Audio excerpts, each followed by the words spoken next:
The SNP Stephen Flynn. Mr. Speaker, to promise is a thing, to keep it is another. Well, the Scottish Government kept their manifesto promise to the people, and thanks to support from members of all political parties in Holyrood, the GRR bill was passed.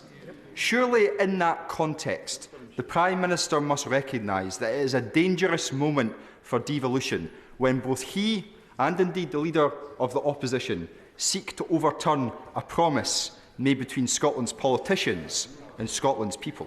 Well, Mr. Speaker, let me be crystal clear that the decision in this case is centred on the legislation's consequences for reserved matters, as is laid out in the Scotland Act, which established the Scottish Parliament, which the honourable gentleman talks about, and at the time supported by the SNP. This bill would have a significant adverse effect on UK-wide equalities matters, and so the Scottish Secretary, with regret, has rightly acted. No evidence. Mr. Speaker, let me be crystal clear.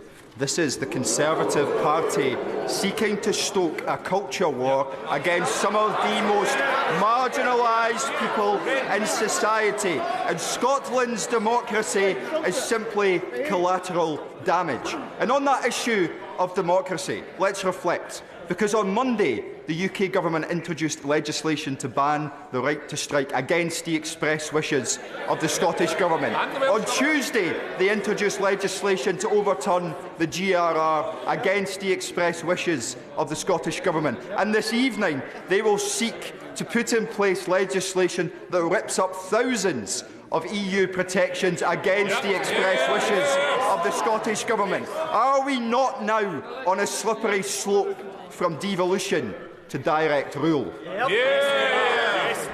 No, Mr. Speaker, of course we're not. This is simply about protecting UK-wide legislation, about ensuring the safety of women and children. This is not about the devolution settlement. I would urge the honourable gentleman and his party to consider engaging with the UK Government on this bill, as we did before the legislation passed, so that we can find a constructive way forward in the interests of the people of Scotland and the United Kingdom. Edward Simpson.